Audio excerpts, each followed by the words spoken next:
बिस्मिल्लाहिर्रहमानिर्रहीम। अस्सलाम वालेकुम डियर स्टूडेंट्स। मैं उम्मीद करता हूँ कि आप लोग अल्लाह ताला के फजल करम से बिल्कुल ठीक ठाक हैं। तो स्टूडेंट्स, हम अपना previous lecture survey of fishes next continue करते हैं और हम क्लास ऑस्टिक थीस पढ़ रहे थे, जिसके अंदर से हमने शार्क्स के बारे में पढ़ लिया था और आज हम वहीं से ही आगे कंटिन्यू करेंगे। तो शार्क्स की क्लास के बाद दूसरी जो सब क्लास आती है, ये आती है सब क्लास होलोसिफेरी। तो ग्रीक वर्ड होलोस का मतलब होता है होल, मुकम्मल, कंप्लीट। और सिफेलिडोस का मतलब होता है हेड। तो इसका लिटरल मीनिंग बना कंप्लीट हेड। तो इसके जनरल कैरेक्टर्स के अंदर जो फर्स्ट है, इनके गिल स्लेट्स के ऊपर अपर कलम पाया जाता है। एक लिड लाइक स्ट्रक्चर होता है जो इनके गिल स्लेट्स को प्रोटेक्ट करता है। सेकेंडली, इनकी बॉडी के ऊपर स्केल्स नहीं होते, सिर्फ स्किन होती है जिसके ऊपर म्यूकस की कवरिंग होती है। थर्ड, इनके जो टीथ होते हैं ये नॉर्मल या रेगुलर शेप टीथ की तरह के नहीं होते, ये क्रशिंग प्लेट्स के अंदर मॉडिफाइड होते हैं। फोर्थ कैरेक्टर ये है कि इसके जो लेटरल लाइन रिसेप्टर हैं, ये इसकी बॉडी के ऊपर एक स्लिट सी बनी होती है, उसके अंदर पाए जाते हैं। ओपन ग्रूव उसी स्लिट को कहते हैं और इसके अंदर 30 स्पीशीज़ आती हैं। इसकी एग्जांपल्स, इनको काइमेरा कहा जाता है, काइमेराज इसकी जमा है। और कॉमन वर्ड्स के अंदर इनको रैट फिशेस कहा जाता है। वजह इसकी ये है कि बॉडी की फ़िज़िकल अपीयरेंस देखने के अंदर रैट की तरह की, यानी कि बड़े साइज़ के चूहे की तरह की है। तो ये बच्चों रैट फिश की एक लेबल्ड डायग्राम है, ठीक है, जिसके अंदर इसका हेड वाला पोर्शन, इसके सारे के सारे फिन्स और इसकी गिल ओपनिंग्स वगैरह दिखाए गए हैं।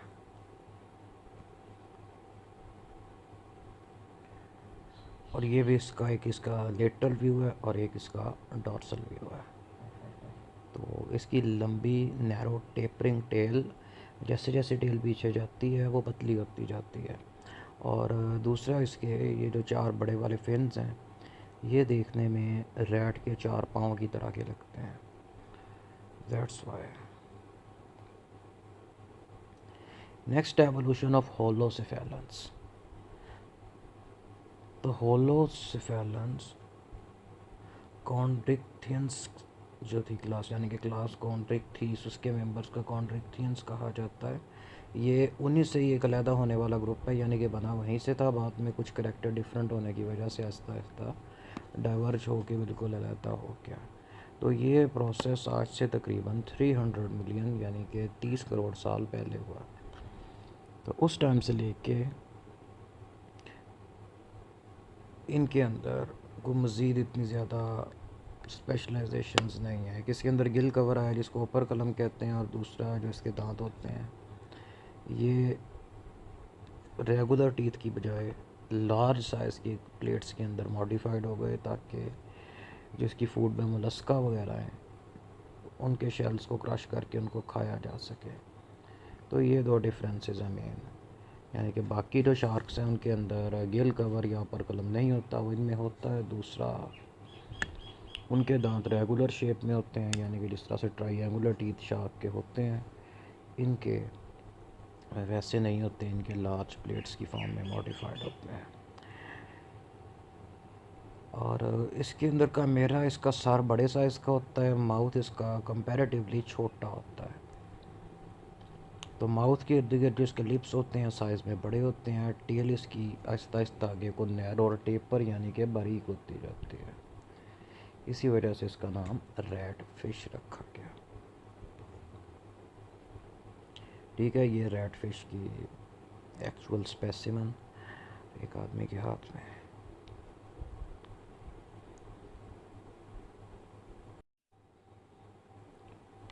अच्छा स्टूडेंट्स, नेक्स्ट क्लास है क्लास ओस्टिकथीस, जिनको बोनी फिशेस कहा जाता है। तो ग्रीक वर्ड ओस्टियन का मतलब होता है बोन, यानी कि सख्त वाली हड्डी, और एक थायोस का मतलब होता है फिश। तो ओस्टिकथीस का लफ्ज़ी मैनी बना बोनी फिशेस, यानी कि वो फिशेस जिनके अंदर जो एंडोस्केलेटन है सख्त वाली बोन्स का बना होता है। अब क्लास ओस्टिकथीस के जनरल कैरेक्टर्स की बात करते हैं। इसके मोस्टली मेंबर्स के अंदर बोन्स का बना हुआ स्केलेटन होता है। सेकंड थिंग, इनमें अपर कॉलम पाया जाता है जो सिंगल गिल ओपनिंग को ऊपर से कवर करता है। थर्ड कैरेक्टर, इनकी बॉडी के अंदर न्यूमेटिक यानी कि एयर सैक्स पाए जाते हैं, जो या तो लंग्स के तौर पे काम करते हैं या फिर ये स्विम ब्लैडर की फॉर्म में मॉडिफाइड होते हैं। न्यूमेटिक सैक सिंपली एक बैलून लाइक सैक होता है, इसके अंदर हवा भरी होती है।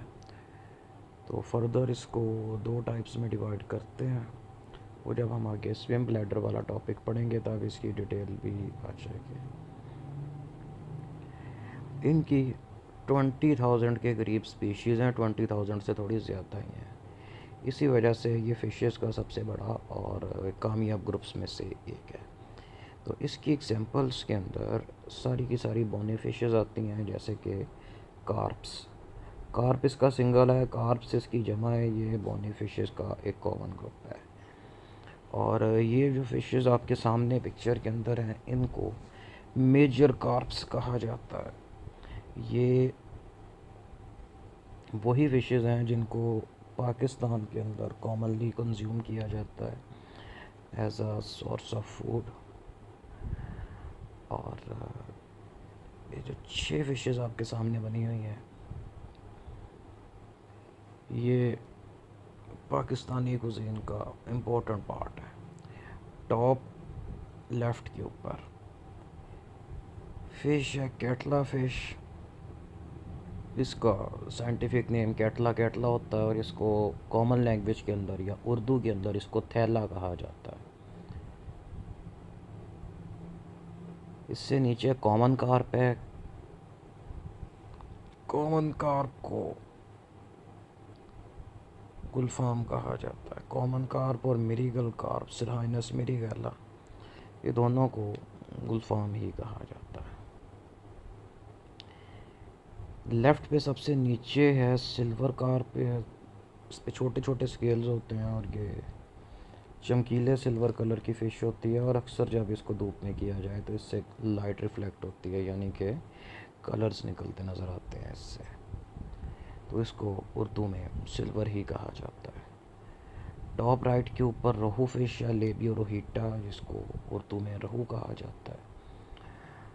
मिरीगल फ़िश डिस्कस हो चुकी है। और सबसे बॉटम राइट के ऊपर है ग्रास कार्प, इसको उर्दू में ग्रास कहते हैं, और एक ग्रीनिश से शेड की फ़िश होती है। ग्रास कार्प इसको इसलिए कहा जाता है कि ये एक्वेटिक वेजिटेशन पे फीड करती है।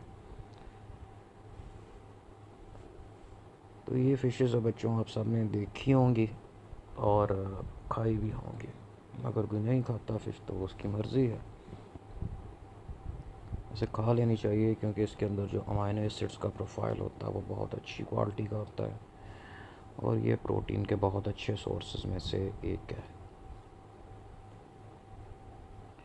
एवोल्यूशन ऑफ बोनी फिशेस की बात करें तो बोनी फिशेस के जो सबसे पुराने फॉसिल्स मिलते हैं, तो ये लेट साइलोरियन पीरियड से बिलोंग करते हैं, यानी कि आज से 40 करोड़ 50 लाख साल पहले।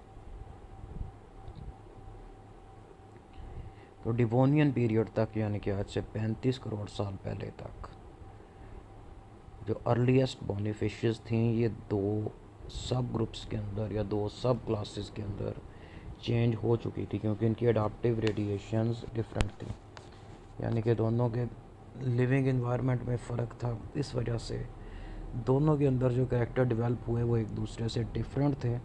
इसी वजह से ये टाइम के साथ साथ दो बिल्कुल सेपरेट ग्रुप्स के अंदर चेंज हो गई।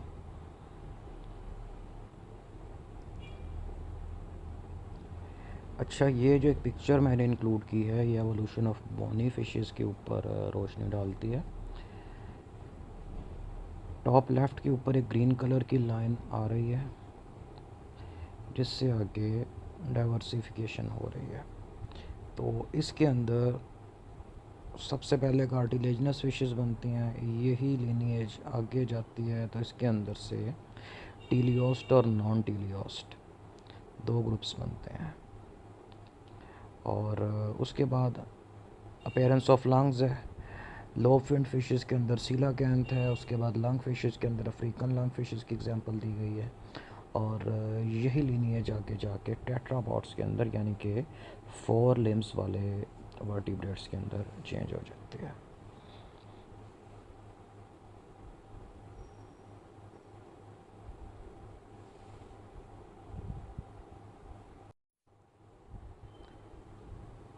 अच्छा, तो इसकी पहली सब क्लास है सब क्लास सार्कोपेटेर्जिए। इनको कॉमनली लोब फिन्ड फिशेस कहा जाता है। इसके लफ्ज़ी मैनी के अंदर ग्रीक वर्ड है जिसका मतलब होता है सार्क, का मतलब होता है फ्लैश यानी कि गोश्त। पेटेरिक्स का मतलब होता है फिन, यानी कि इनके फिन्स फ्लैशी मस्कुलर गोश्त वाले होते हैं। जनरल कैरेक्टर्स की बात करें तो फर्स्ट ऑफ ऑल इनके जो पेयर्ड फिन्स होते हैं जहाँ पे वो बॉडी के साथ अटैच करते हैं वो पोर्शन मस्कुलर होता है, यानी कि मोटे भी होते हैं और इनमें थिक किस्म के मसल्स भी अटैच्ड होते हैं।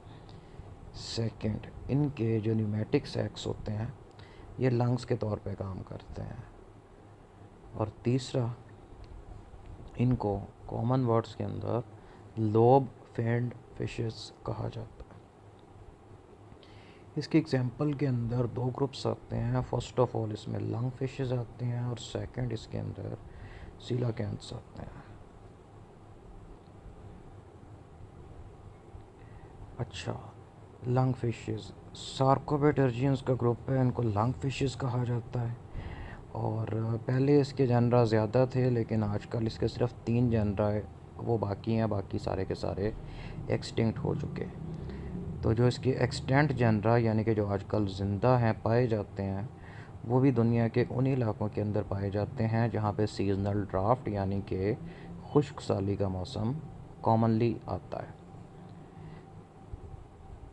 तो जब फ्रेश वाटर के लेक्स और रिवर्स वगैरह बारिश ना होने की वजह से और कंटिन्यूस गर्मी की वजह से गदले होना शुरू हो जाते हैं और सूखना शुरू हो जाते हैं तो उस वक्त ये जो फिशेज़ अपने लंग्स को यूज़ करती हैं और हवा के अंदर से सांस लेते हैं। अच्छा, तो ये लंग फिशेस की पिक्चर्स हैं। इसके अंदर से जो ऊपर वाली 3 हैं ये आजकल पाई जाती हैं और जो सबसे नीचे वाली है ये आजकल नहीं पाए जाते।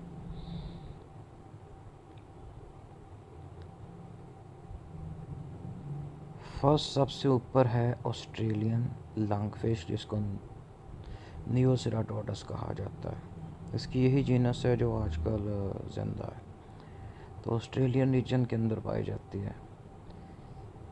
दूसरे नंबर पे अफ्रीकन लंगफिश है जिसको प्रोटोप्टेरस कहा जाता है, पूरा नाम प्रोटोप्टेरस इनेक्टेंस।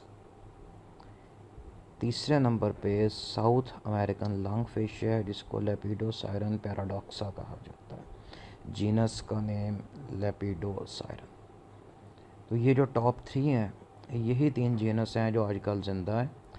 इसके नीचे जो सबसे नीचे वाली यानी कि चौथे नंबर वाली लंगफिश है जिसका नेम डिवोनियन लंगफिश लिखा गया है, को डायप्टेरस कहा जाता था। तो ये आजकल नहीं पाई जाती, ये एक्सटिंक्ट हो चुकी है और अभी सिर्फ फॉसिल रिकॉर्ड के अंदर से ही इसका एविडेंस मिलता है।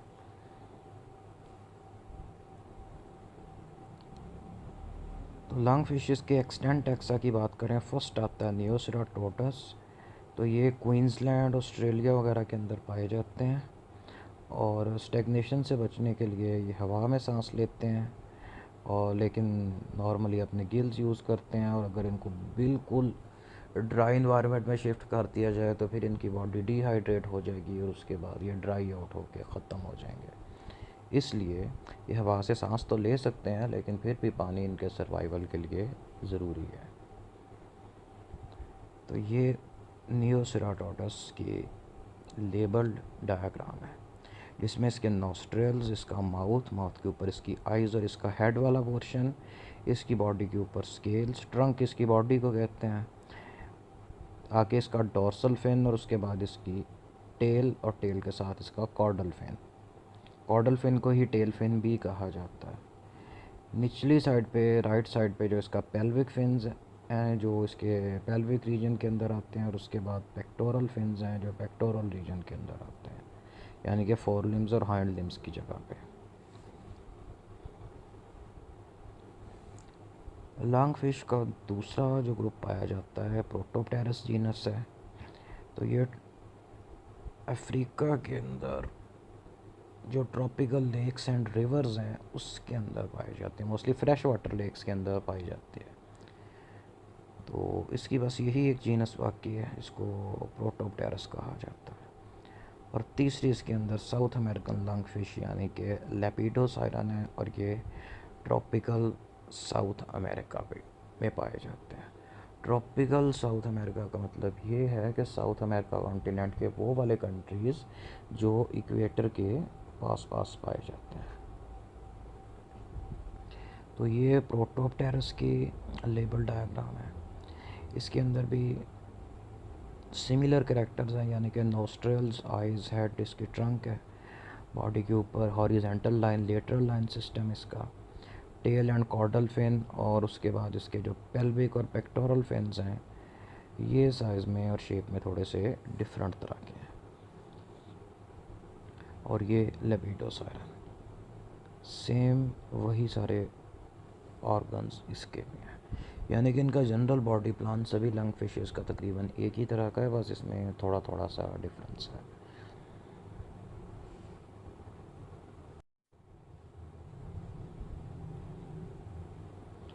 अच्छा, लंग फिशेस के हैबिट एंड हैबिटेट की बात करें तो मोस्टली फ्रेश वाटर रिवर्स और लेक्स में पाए जाते हैं, और अगर रिवर और लेक सूख भी जाए तब भी ये सरवाइव कर जाते हैं। सरवाइव करने का इनका तरीक़ाकार ये होता है कि ये मिट्टी और कीचड़ के अंदर, मतलब जो उसी लेक वगैरह का बॉटम उसकी तय होती है, उसके अंदर ये अपने बॉडी के इंटीरियर पोर्शन यानी कि अपने सर से ज़ोर लगा के कीचड़ के अंदर एक सुरंग सी बनाते हैं और अपने आप को उसमें नीचे तक धंसा लेते हैं। तो उसके अंदर ये कीचड़ बंद हो जाता है, उसमें एक छोटा सा रास्ता अपने हवा के लिए रखते हैं, और वो रास्ता बनाने के लिए ये बबल्स की फॉर्म के अंदर सरफेस की तरफ को एयर रिलीज़ करते हैं। तो बाद में लेक कम्प्लीटली सूख जाती है, ऊपर से मिट्टी ड्राई हो जाती है, लेकिन उसके अंदर एक छोटा सा सुराख बाकी रह जाता है। ये वही सुराख होता है जिससे एयर ज़मीन की सरफेस के नीचे, जहाँ पे lung fish stand by mode के अंदर गई हुई है, यानी कि एस्टिवेशन में गई हुई है, वहाँ तक जाती है। तो एस्टिवेशन हाइबरनेशन की तरह की ही स्टेट होती है। डिफरेंस इसका ये है कि aestivation mostly hot and dry period के अंदर, यानी कि गर्मियों के अंदर अगर कोई एनिमल इस तरह से डॉर्मेंट स्टेट के अंदर चला जाता है तो उसको एस्टिवेशन कहा जाता है, और अगर सर्दियों के अंदर चला जाता है जिस तरह फ्रॉग्स, टॉड्स, स्नेक्स, लिजर्ड्स वगैरह जाते हैं, तो फिर उसको हाइबरनेशन कहा जाता है। ये आपका शॉर्ट क्वेश्चन भी है, differentiate between aestivation and hibernation. तो ये 6 महीने या इससे ज़्यादा तक इसी तरह से डोरमेंट स्टेट के अंदर रह सकते हैं। उसके बाद आहिस्ता आहिस्ता मौसम चेंज होता है, और जब मौसम बरसात शुरू होता है तो फिर बहुत ज़्यादा बारिशें होती हैं। तो बारिश का पानी बहता हुआ लेक्स को फिल कर देता है, दरिया दोबारा से फिल होकर बहना शुरू हो जाते हैं। तो जब उसी एयर पॉकेट तक पानी जाता है, मतलब ऊपर एक ओपनिंग है, उससे पानी नीचे को सीप होता हुआ फिश तक पहुंच जाता है, तो तब ये दोबारा से एक्टिवेट हो जाती है और अपनी बरों से बाहर आके फिर खाना पीना शुरू कर देती है, और अपनी एनर्जी डेफिशिएंसी पूरी करती है, रिप्रोड्यूस करती है। उसके बाद इसका लाइफ साइकिल कंप्लीट हो जाता है। तो सैडली आपकी बुक के ऊपर इससे रिलेटेड कोई डायग्राम नहीं थी, इसलिए मैंने स्लाइड्स में डायग्राम इंक्लूड की है ताकि आपको इस प्रोसेस की समझ लग जाए। इसको लेफ़्ट साइड से देखना शुरू करना है। जिसमें एक लंग फिश बॉटम के अंदर सुरंग बनाते हुए नीचे तक जा रही है। तो नीचे जाके उसने यू टर्न लिया, अपना सर ऊपर को किया, टेल नीचे को, और उसके बाद इसने कॉइल होके अपनी बॉडी के इर्द गिर्द एक कोकून लाइक स्ट्रक्चर बना लिया। अब ये जो ओपनिंग ऊपर तक है यही वो एयर पॉकेट है जिसके थ्रू इसने आहिस्ता आहिस्ता सांस लेते रहना, और जब दोबारा से बारिश होगी तब इसी के थ्रू ही पानी यहाँ पे नीचे तक जाएगा। ये ज़्यादा क्लोज़अप और ज़्यादा डिटेल्ड डायग्राम है। इसके अंदर लेफ़्ट साइड पे लेबल करके इसके इर्द गिर्द जो एक केसिंग लाइक स्ट्रक्चर बनता है जिसको कोकोन कहा जाता है वो भी दिखाया गया है। तो आप में से मे भी किसी स्टूडेंट ने वीडियो देखी हो, इस तरह की वीडियोस फेसबुक पे और यूट्यूब पे अक्सर आती हैं, और कभी कभी व्हाट्सएप के ग्रुप्स में भी आती हैं कि कुछ हबशी से लोग बिल्कुल ड्राई ज़मीन है उसको डंडे और नेज़े से मार के खोदते हैं, और तकरीबन 1.5 से 2 फुट की डेप्थ के अंदर से वो एक मछली को मिट्टी में लत-पत हालत में बाहर निकाल लेते हैं। तो अब वो बिल्कुल ड्राई लैंड के अंदर वो मछली कहाँ से आ गई? वो मछली बेसिकली ये लंग फिश ही होती है जो एस्टिवेशन की स्टेट में गई होती है, और वो जो ड्राई लैंड हमें नज़र आता है वो किसी सूखी हुई लेक या रिवर का बॉटम होता है जहाँ से उसको फिर ये निकाल के खा लेते हैं।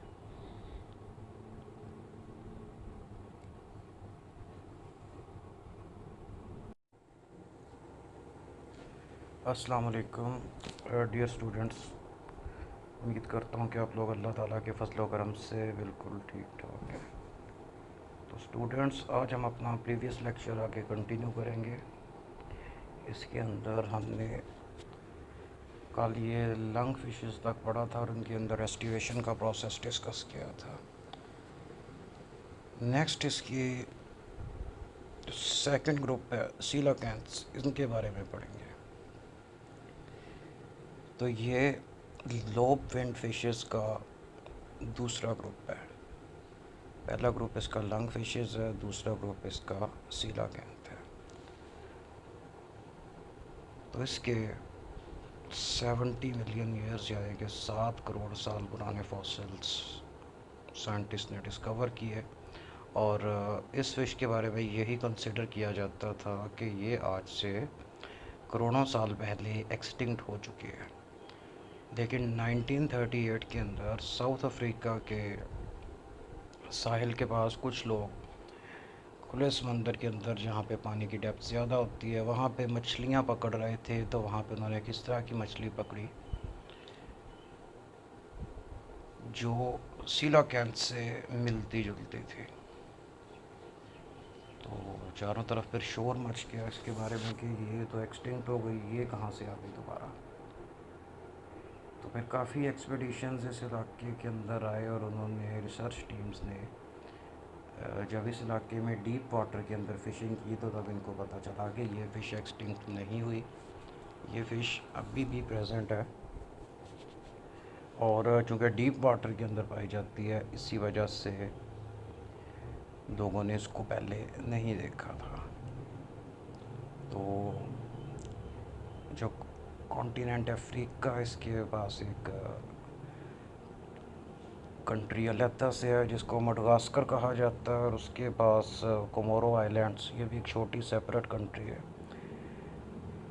तो इनके आसपास समंदर के अंदर ये सीलाकैंथ अभी भी पाई जाती है। तो ये वाली फ़िश यानी कि इसका जो साइंटिफिक नेम लैटिमेरिया कैलमनिया है, तो ये बहुत बड़ी डिस्कवरी थी।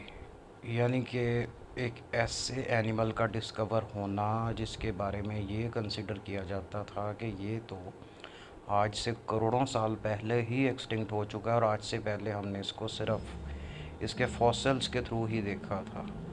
तो वही एनिमल अगर बिल्कुल ज़िंदा सलामत सामने आ जाए तो ऑब्वियस बात है कि बंदा हैरान तो होता ही है। तो इस को जो खुश्की पे रहने वाले वर्टिब्रेट्स हैं या टेट्रापॉड्स हैं, इसको उनका क्लोजेस्ट फ़िश रिलेटिव कहा जाता है, और इसको लिविंग फॉसिल भी कहा जाता है। तो ये सीलाकैंथ की पिक्चर है। एक चीज़ नोटिस करें कि जहाँ पे इसके फिन्स इसकी बॉडी के साथ अटैच होते हैं वहाँ से ये काफ़ी ज़्यादा थिक और मस्कुलर है। इसी बेस की वजह से इनका नाम लोब फिन्ड फिशेस रखा गया। तो सीलाकैंथ साइज़ में काफ़ी बड़ी भी हो सकती है और इसका वेट 80 किलोग्राम तक हो सकता है और इसके ऊपर बड़े सख्त वाले स्केल्स होते हैं। तो ज़माना कदीम के अंदर यानी कि प्री हिस्टोरिक टाइम्स के अंदर पाई जाने वाली सीलाकैंथ्स फ्रेश वाटर के लेक्स और रिवर्स के अंदर रहती थी और इसलिए ये बिलीव किया जाता है कि इसके एंसेस्टर फ्रेश वाटर में रहने वाले थे, लेकिन बाद में किसी टाइम पे ये फ्रेश वाटर से सी वाटर के अंदर मूव कर गए और फिर वहीं की इन्वायरमेंट में रहने के लिए मॉडिफाइड हो गए। तो ये स्टूडेंट सीलाकैंथ की लेबल्ड डायग्राम है। इसके अंदर इसकी आइज़ एंड माउथ है, इसका अपर कलम, नेक्स्ट इसके पेक्टोरल फिन्स, इसके पेल्विक फिन्स और इसके बाद इसके अंदर एनल फिन्स में है जिसका हमने अपने प्रीवियस लेक्चर में ज़िक्र किया था। उसके बाद इसकी टेल यानी कि इसका कॉर्डल फिन और दो इसके ऊपर डॉर्सल फिन्स हैं, anterior dorsal fin and posterior dorsal fin. ठीक है, ये भी इसकी लेबल डायग्राम है। ये थोड़ा कलर्ड में है ताकि आप लोग इसको अच्छी तरह से देख लें और समझ लें। इसमें इसका लेटरल लाइन सिस्टम भी प्रोमिनेंट है।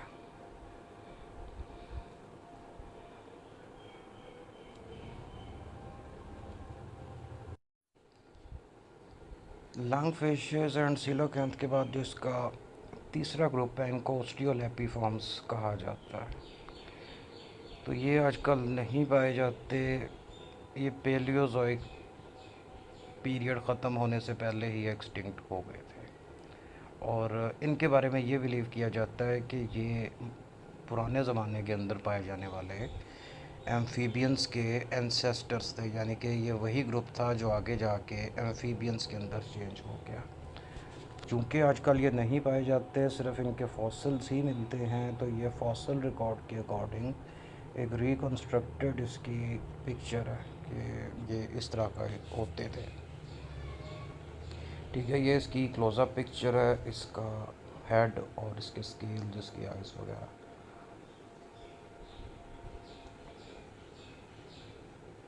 और ये पिक्चर इसकी एवोल्यूशन को शो करती है कि किस तरह से ये फ़िश लाइक वर्टिब्रेट से टेट्रापोड 4 पाँव वाले वर्टिब्रेट के अंदर कन्वर्ट हुए।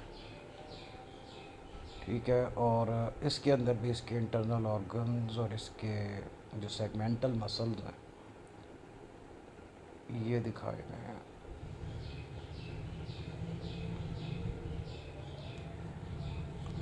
तो सब क्लास सार्कोपेटर्जी यहाँ पे ख़त्म हो गई। अब इसकी दूसरी सब क्लास आती है जिसको सब क्लास एक्टिनोपेटर्जी कहा जाता है। तो ग्रीक वर्ड एक्टिस का मतलब होता है रे और पेटेरिक्स का मतलब होता है फेंड, यानी कि इनका नेम रे फेंड फिशेस होता है। इनको ऐसा इसलिए कहा जाता है कि इनके जो फिन्स होते हैं यानी कि इनके तैरने वाले चप्पू, उसके अंदर कार्टिलेज की बनी हुई लाइंस होती हैं जिनका काम इसके फिन्स को सपोर्ट देना है। दूसरा, इसके फिन्स पतले, नैरो, चिपटे होते हैं, थिक और मस्कुलर नहीं होते। जनरल करैक्टर्स को डिस्कस करें, फर्स्ट ऑफ ऑल इनके जो पेयर्ड फिन्स होते हैं उनको सपोर्ट करने के लिए डर्मल रेज होते हैं जो कार्टिलेज के बने होते हैं। दूसरा, इसका जो फिन्स का बेसल पोर्शन है ये मस्कुलर नहीं होता। थर्ड, इनकी टेल होमो सर्कल होती है। होमो सर्कल टेल का मतलब ये है कि टेल का ऊपर वाला और नीचे वाला पोर्शन एक ही तरह का इक्वल होता है। चौथा, इनके ऑल्फैक्टरी सैक्स भी ब्लाइंड यानी कि आगे से बंद होते हैं। और पांचवा, इनको कॉमनली रे फेंड फिशेस कहा जाता है। तो ये इनके डिस्क्रिप्टिव कैरेक्टर्स या इनके जनरल कैरेक्टर्स हैं। तो ये एक जनरल रे फेंड फिशेस की labelled diagram. In this case जो फ़िश बनी हुई है ये ट्राउट है। तो इसकी लेबलिंग डिस्कस करते हैं। फर्स्ट ऑफ ऑल इसके नॉस्ट्रल्स हैं, जो इसकी ओल्फैक्टरी सेंस के साथ रिलेटेड, उसकी आई, उसके बाद इसका ब्रेन है और स्पाइनल कॉर्ड। नेक्स्ट ऑर्गन इसके अंदर स्विम ब्लैडर है। ये वो ऑर्गन है जो इनको पानी में बॉयंसी मेंटेन रखने में मदद करता है, यानी कि फ़िश पानी में एक स्पेसिफिक डेप्थ के अंदर रह सकती है या उससे ऊपर या नीचे भी जा सकती है। इसका डोर्सल फिन है और एडिपोज फिन। अब ये एडिपोज फिन है करेक्टरिस्टिक ऑफ ट्राउट है, यानी कि ट्राउट के अलावा बाकी फिशेस के अंदर नहीं पाया जाता और इसके अंदर फैट्स स्टोर होते हैं। नेक्स्ट इसका कॉर्डल फिन है, यानी कि इसकी टेल, और टेल का अपर एंड लोअर पार्ट इक्वल है। आगे आए तो इसके अंदर एनल फिन है, क्योंकि ये क्लोज टू एनस होता है, इस वजह से इसको एनल फिन कहा जाता है। लेटरल लाइन सिस्टम इसका दिखाया गया है फिश का। यूरिनरी ब्लैडर है एनस। उसके बाद इसका डाइजेस्टिव सिस्टम है। डाइजेस्टिव सिस्टम के अंदर इसका इंटेस्टाइन, स्टमक, लिवर और नीचे इसका हार्ट बना हुआ है। 2 चैम्बर हार्ट होता है इसके अंदर भी। नेक्स्ट एक लंबी नैरो लाइन की फॉर्म में इसकी किडनीज होती हैं, इसके गिल्स हैं और इसका अपर कॉलम दिखाया गया।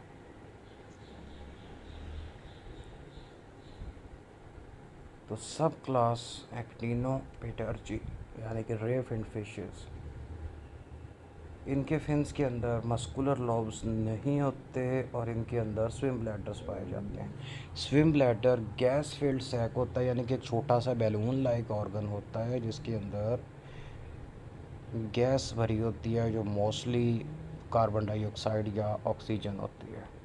तो ये फ़िश की बॉडी की डॉर्सल साइड के ऊपर रहता है, इस वजह से फ़िश की जो निचली साइड है यानी कि वेंट्रल साइड थोड़ी हैवी हो जाती है, डॉर्सल साइड हल्की हो जाती है और फ़िश पानी में जिस फॉर्म में आपको तैरती हुई नज़र आती है उसी फॉर्म में रहती है, साइड के रुख तिरछी नहीं होती।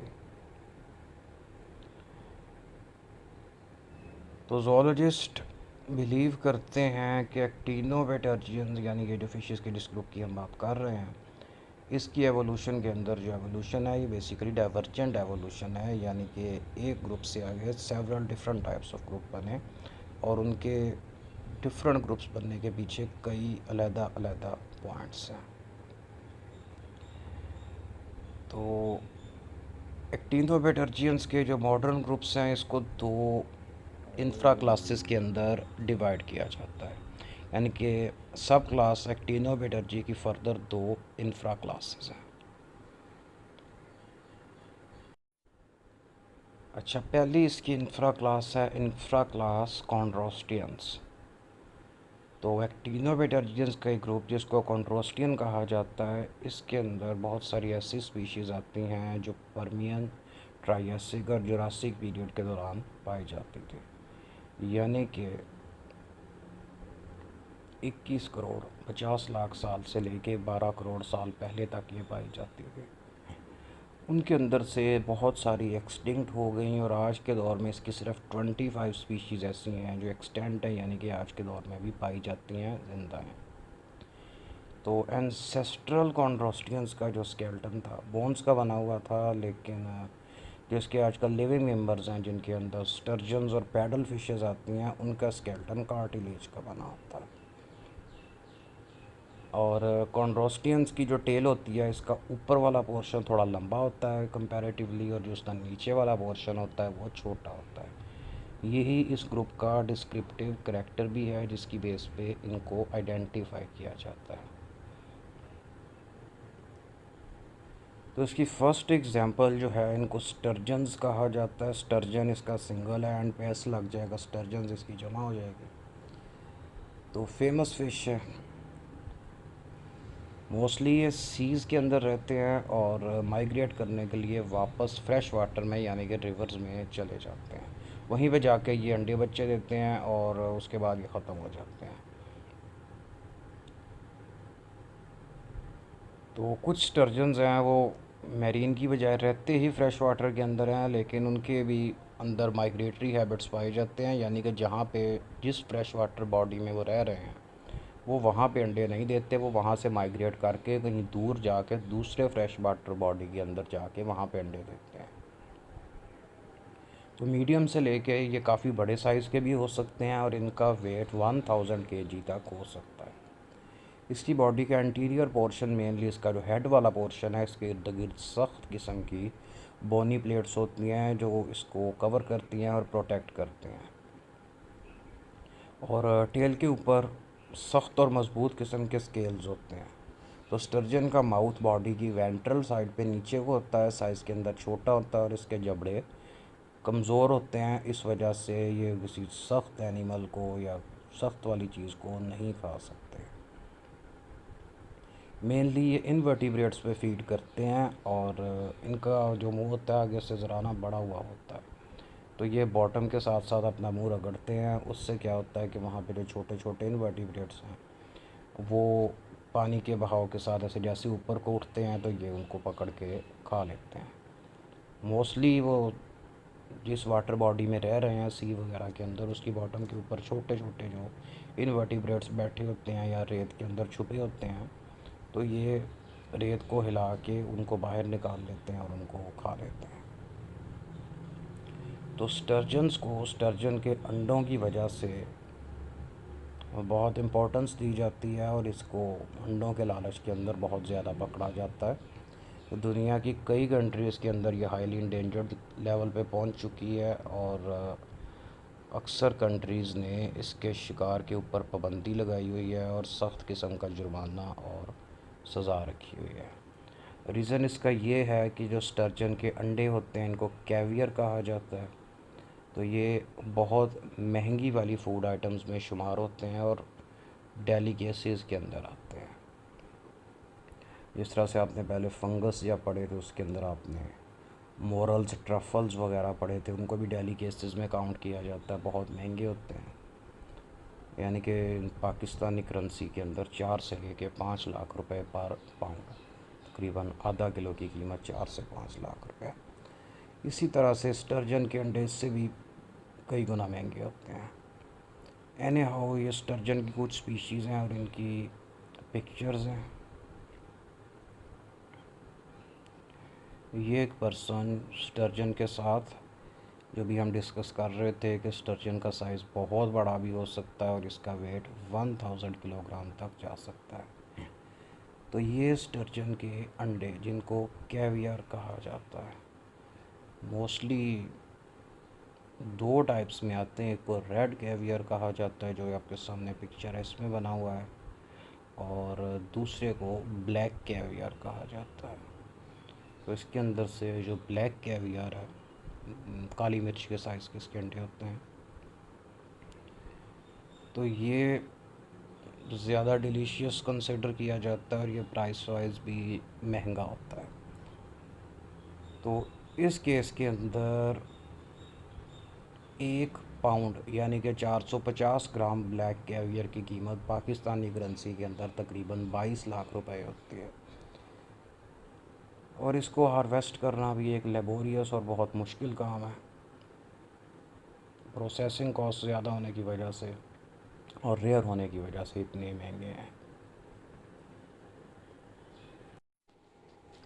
अच्छा, तो ये बात हो गई कैवियर की। तो कैवियर के बाद कॉन्ट्रोस्टियंस की सेकंड एग्जांपल डिस्कस करते हैं। तो अकॉर्डिंग टू योर बुक, जो बुक आप पढ़ रहे हैं, इसके अंदर इंफ्रा क्लास कॉन्ट्रोस्टियंस के अंदर जो सेकंड एग्जांपल कोट की गई है, ये पैडल फिशेस की है। तो पैडल फिश, जिसको पोलियोडॉन कहा जाता है,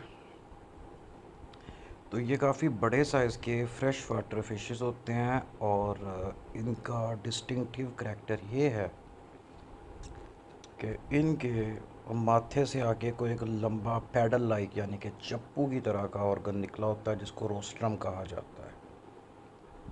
तो रोस्ट्रम की नेचर सेंसरी ऑर्गन वाली है और इसके बारे में ये बिलीव किया जाता है कि इसकी मदद से पैडल फिशेस पानी में प्रोड्यूस होने वाले बड़े वीक किस्म के इलेक्ट्रिकल फील्ड्स को डिटेक्ट कर लेते हैं। इसका फ़ायदा इनको ये होता है कि इनको पता चल जाता है कि पानी में इनके इर्द गिर्द कोई दूसरा एनिमल या कोई दूसरी बड़ी फ़िश है या नहीं है। तो फीडिंग का इनका मेथड ये होता है कि इनका मुंह काफ़ी बड़े साइज़ का होता है, बड़ी वसी हद तक खुल सकता है, अपना मुंह खोल के पानी में तैरते हैं। तो इस दौरान ये पानी के अंदर से छोटे साइज़ के क्रस्टेशियंस और छोटे साइज़ की फ़िशेस को फ़िल्टर करके खा लेते हैं।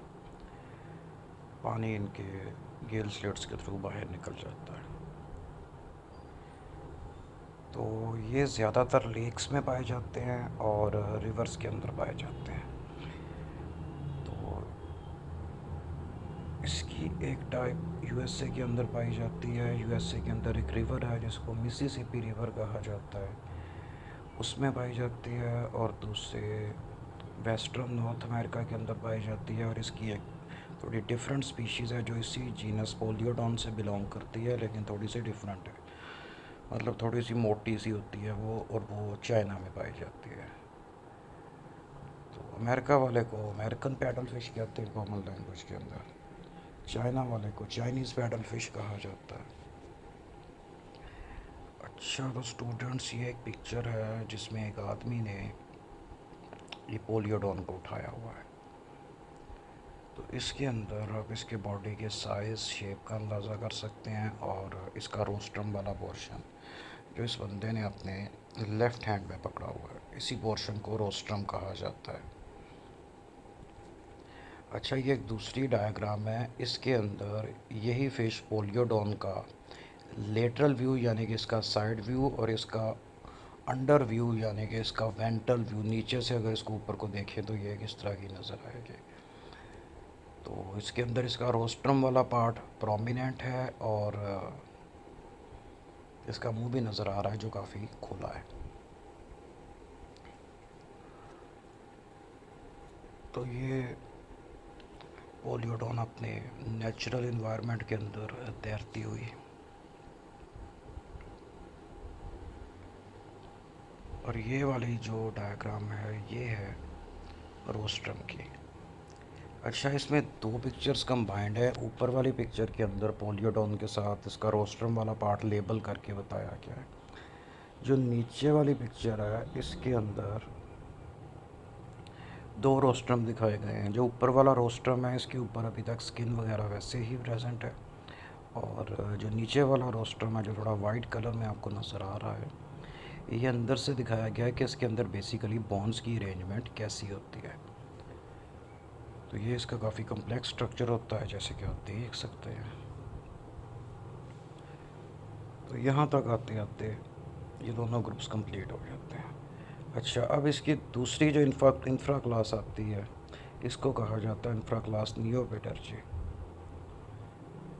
तो एक्टिनोपेटर्जियंस का दूसरा ग्रुप है। जुरासिक पीरियड के अंदर ये ग्रुप डेवलप और फ्लरिश होना शुरू हुआ, और कॉन्ड्रोस्टियंस जो एक्सटिंक्ट हो गए उनकी जगह लेने के लिए इसी के मेंबर्स आ गया है। तो इसके दो बहुत कदीम जनरा जो कि टेम्परेट से लेके वार्म फ्रेश वाटर लेक्स में पाए जाते थे, बर्र-ए-आज़म शुमाली अमेरिका के अंदर। इसकी इन्हीं दो ग्रुप्स की बात करते हैं। पहले इसके अंदर जो एग्जांपल है इसको लेपिसोस्टियस कहा जाता है। लेपिसोस्टियस इसका साइंटिफिक नेम है, और इसी को ही कॉमन लैंग्वेज के अंदर गार पाइक कहा जाता है। तो इसके ऊपर मोटे मजबूत किस्म के स्केल्स होते हैं, जबड़े इसके लंबे होते हैं, और जिससे ये मछलियाँ पकड़ते हैं। और दूसरी एग्जांपल है जीनस एमिया, इसको बोफिन फ़िश कहा जाता है। बोफिन फ़िश इसका कॉमन नेम है, और इसको डॉग फिश या बोफिन भी कहा जाता है। तो इसको जो दूसरी डॉग फिश आपने पढ़ी थी स्क्वेलस, उसके साथ कंफ्यूज नहीं करना, ये दोनों अलग-अलग चीज़ें हैं। अच्छा, ये गार पाइक की पिक्चर है, और एक तो ये प्रिमिटिव ग्रुप है यानी कि बड़े पुराने ज़माने से ये बिल्कुल इसी शक्ल सूरत में पाई जा रही है और इसके अंदर कोई चेंज नहीं आया। दूसरा, इस पिक्चर के अंदर आप इसका मुंह खुला देख सकते हैं, यानी कि इसका मुंह मगरमच्छ की तरह बड़ी वसी हद तक खुल सकता है, और इसी वजह से ये काफ़ी बड़े बड़े साइज़ की फ़िशेस को भी खा सकती है। इसके जो दांत होते हैं ये सेम क्रोकोडाइल लाइक हैं, यानी कि ये किसी चीज़ को काट तो नहीं सकते, उसके पीसेस नहीं कर सकते, लेकिन ये उसको उसकी पोजीशन पे होल्ड रखने के लिए यूज़ होते हैं, ताकि इसके जबड़े में फंसी हुई फ़िश निकल के भाग ना सके। ठीक है, ये भी गारपाई की है, जब मुंह बंद करके तैर रही होती है तब इतनी डेंजरस नहीं लगती, लेकिन याद रखना है कि इसका मुंह बहुत बड़ी हद तक खुल सकता है। एक अगली चीज़ की जो गार पाइक होती है, ये इस तरह से एक्वेरियम वगैरह में जब इसकी कोई पिक्चर होती है, जैसे ये है या इससे पीछे वाली पिक्चर है, उस वक्त देखने में लगता है कि ये छोटे साइज़ की फ़िश है, यानी कि कोई हाथ जितनी लंबी है, एक्वेरियम फ़िश लगती है। लेकिन ये इतनी छोटी नहीं होती, ये रियलिटी के अंदर काफ़ी बड़े साइज़ की होती है। ये इसकी एक पिक्चर इसलिए मैंने साइज़ कंपैरिजन के लिए ऐड की थी, ताकि आपको इसके साइज़ का आइडिया हो जाए कि काफ़ी बड़े साइज़ की होती है। और ये इसकी सेकंड एग्जांपल है, जिसको एमिया कहा जाता है या बो फिन कहा जाता है। लेवल डायग्राम है इसके अंदर, इसका डोर्सल फिन है जो काफ़ी लंबा है और सिंगल पीस के अंदर है, यानी कि एंटीरियर डोर्सल और पोस्टीरियर डोर्सल के अंदर डिवाइडेड नहीं है। नेक्स्ट इसका eye spot, caudal fin, short anal fin, इसके पेल्विक और पेक्टोरल फिन्स हैं।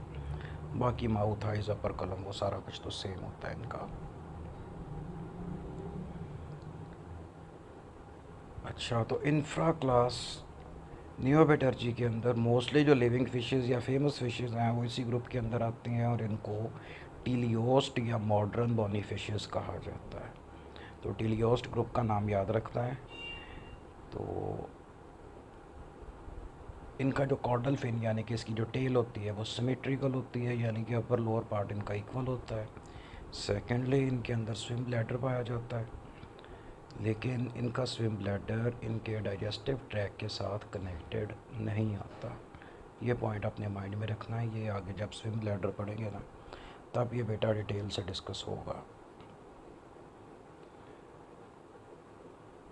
तो एंशंट मैरीन एक्टिनोबिटर्जियन से डाइवर्ज यानी कि अलहदा होने के बाद इनके अंदर बहुत सारी डाइवर्सिफिकेशन है, यानी कि लेट ट्राइएसिक पीरियड जब ख़त्म हुआ तो उस टाइम पीरियड के पास पास ये अपने एंसेस्टर से अलहदा होके डाइवर्सिफाई होते हुए सेपरेट ग्रुप्स के अंदर बदलते गए। तो आजकल ये तकरीबन हर तरह के एक्वेटिक हैबिटेट में पाए जाते हैं, यानी कि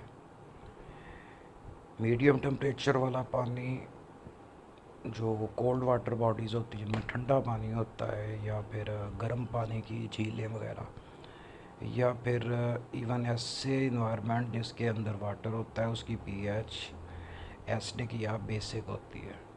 तो अक्सर फिशेस वहाँ पे भी सरवाइव कर जाती हैं, या बहुत ज़्यादा स्टेगनेंट वाटर जो गंदला पानी होता है गहरे सब्ज़ रंग का गंदा सा, अक्सर स्पीशीज़ फिशेस की उसमें भी सरवाइव कर जाती हैं। तो टीलियोस्ट की स्पीशीज़ की तादाद 20,000 से ज़्यादा है, इसलिए जो टीलियोस्ट है ये बोनी फिशेस का, ये मॉडर्न बोनी फिशेस का सबसे बड़ा और सबसे डाइवर्स ग्रुप है। इसके अंदर से अभी जो मैं बात की कि इसमें से अक्सर ऐसी हैं जो बड़े एक्सट्रीम इन्वायरमेंट के अंदर भी रह सकते हैं। इसमें एक फ़िश होती है जिसको ओरियोक्रोमस निलोटिकस कहा जाता है। कॉमन इंग्लिश में इसको नाइल तिलापिया कहा जाता है, और उर्दू के अंदर इसको चिड़ा कहा जाता है। ये आप लोगों के हाथ के साइज़ की मछली होती है, छोटी चिपटी स्ट्रिप्ड, इस पे पट्टियाँ बनी होती हैं।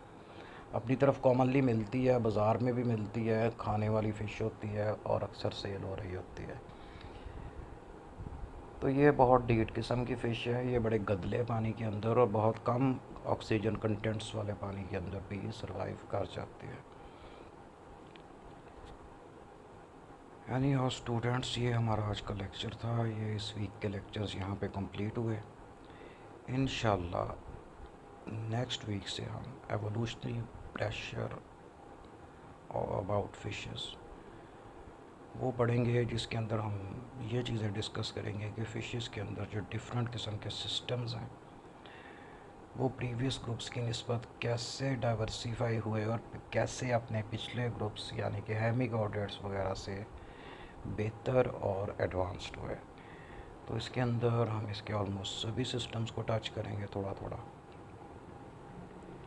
तो इससे रिलेटेड अगर बच्चों आप में से किसी का कोई क्वेश्चन है तो वो बेटा ग्रुप में मैसेज कर सकता है और मुझे पूछ सकता है। Thank you very much. अल्लाह हाफिज़।